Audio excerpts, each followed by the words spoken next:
We are still on the League of Nations. The League of Nations, we said it was headquartered in Geneva, the capital of Switzerland, and the three big powers who were at Paris Peace Conference included the President of USA, Woodrow Wilson, the Prime Minister of Great Britain, George Lloyd, and the Prime Minister of France, Georges Clemenceau.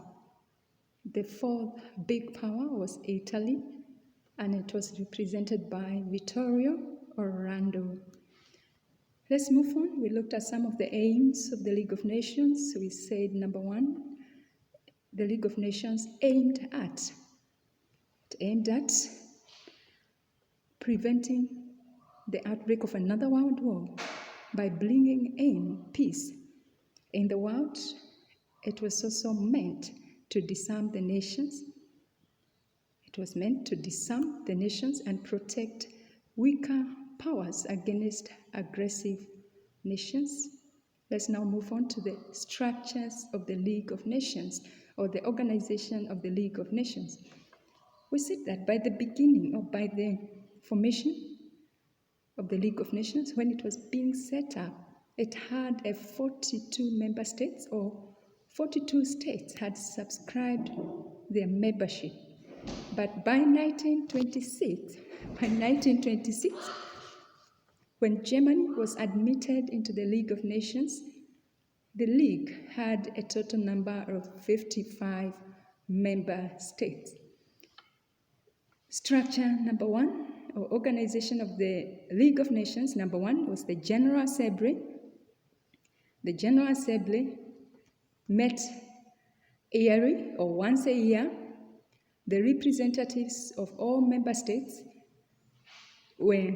had to send a representative to the General Assembly. All member states had to send a representative to the General Assembly, and each member state had one vote.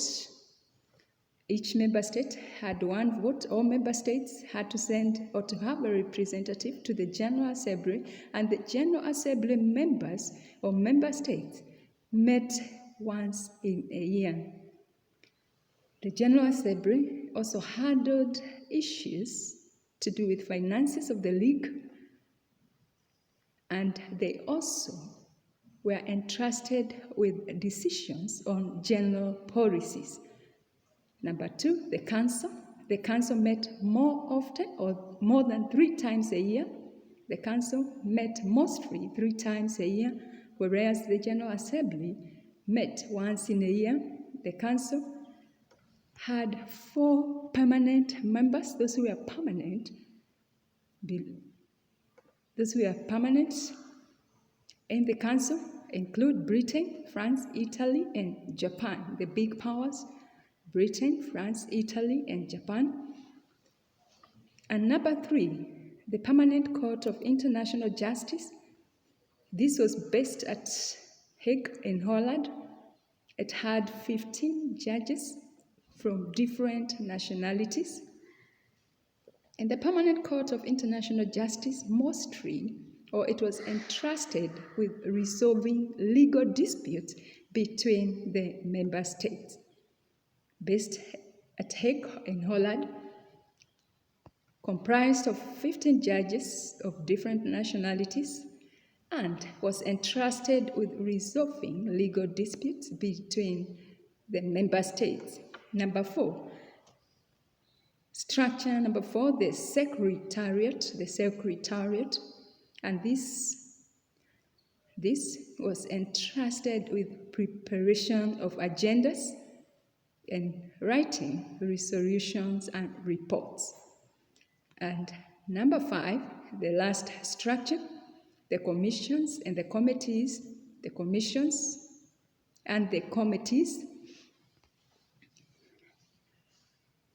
The commissions and the committees were entrusted with handling specific problems which had mostly arisen from the First World War. The main commissions handled mandates, military affairs, minority groups, and disarmament. There were committees or commissions looking into health issues, issues of refugees, and issues of social working conditions of the people. Let's move on and see why, though the president of USA, Woodrow Wilson, was the one who proposed the formation of a League of Nations. Why is it that, or what are the reasons why USA eventually never joined the League of Nations?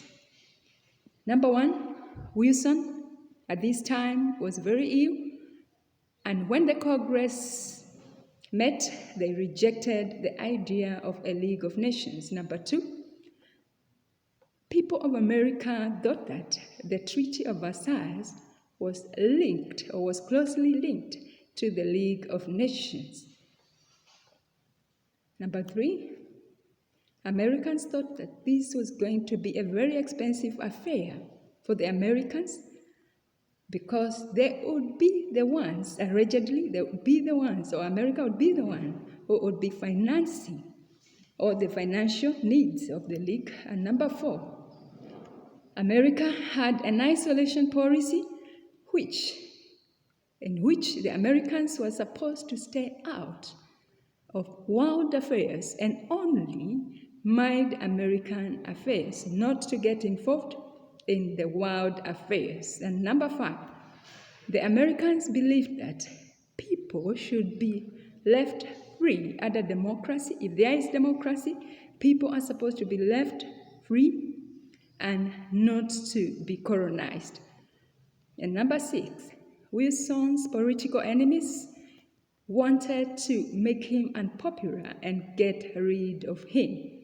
Wilson had his political enemies who wanted to take advantage, discredit him, make him unpopular by rejecting his proposal of an international organization, that's the League of Nations.